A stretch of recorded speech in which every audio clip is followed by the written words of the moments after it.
Assalamualaikum warahmatullahi wabarakatuh.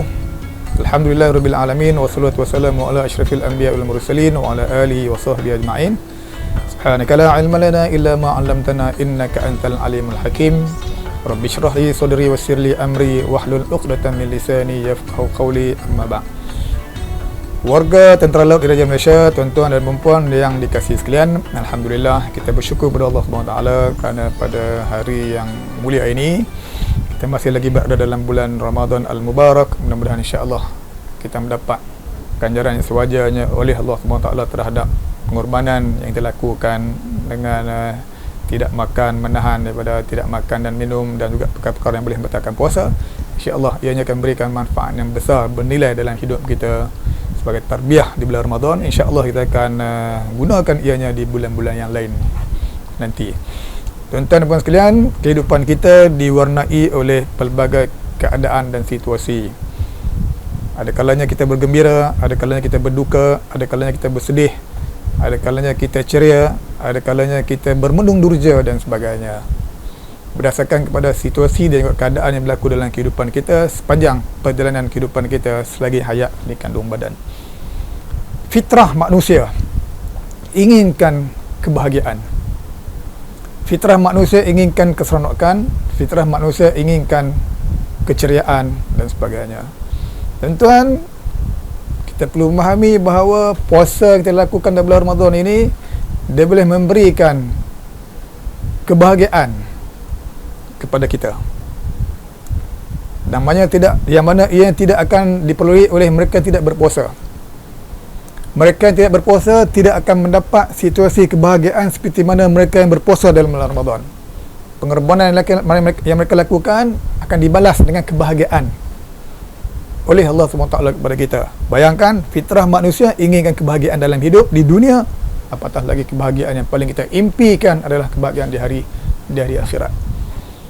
Nabi SAW menyebutkan dalam hadisnya yang berbunyi, antara kebahagiaan yang akan diberikan kepada mereka yang berpuasa adalah Lisa'im farhatun 'inda fitrihi wa farhatun 'inda liqa'i rabbih. Nabi menyebutkan yang mafhum hadisnya berbunyi, bagi orang yang berpuasa itu dua kegembiraan. Kegembiraan yang pertama adalah kegembiraan ketika mana dia berbuka puasa. Tuan-tuan, kita menanti-nanti saat kita berbuka puasa. Setiap minit itu dirasakan sangat penting dalam kita. 2-3 minit dirasakan terlalu lama. Sebab apa? Sebab kita menantikan saat gembira. Di saat kita berlapar sejak sekian lama, daripada pagi sampai petang, kemudian kita menantikan saat untuk kita berbuka. Saat berbuka merupakan saat yang paling bahagia dalam hidup kita, khususnya bagi mereka yang berpuasa. Orang tak berpuasa, dia tak mendapat kebahagiaan tersebut. Bayangkan dalam keadaan kelaparan, kita nak makan, kita menanti saat tersebut dan bahagia kita, seronok kita saat kita nak berbuka puasa.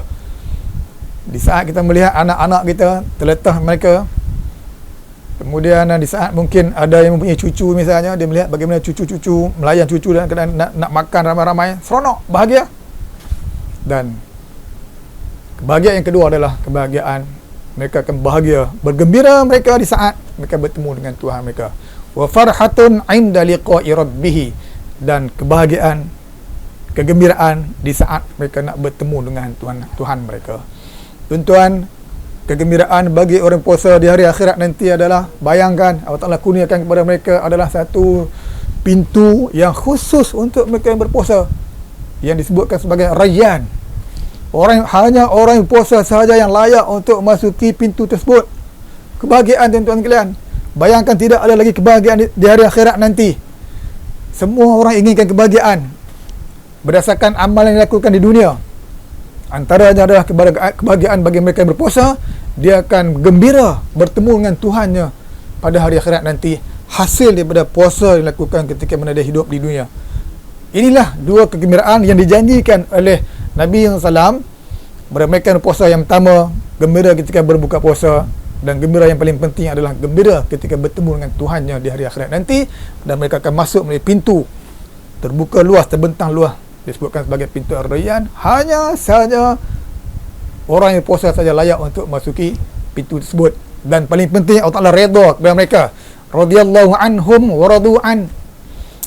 Allah Ta'ala redha kepada mereka dan mereka redha dengan Allah Ta'ala, hasil daripada amal ibadah yang mereka lakukan di dunia, terutamanya ibadah dalam bulan Ramadan Al-Mubarak ini, itulah ibadah puasa. Ingat, dua kegembiraan yang akan diperolehi oleh yang berpuasa. Yang pertama, gembira ketika berbuka puasa, dan yang kedua, bergembiralah di saat bertemu dengan Tuhannya.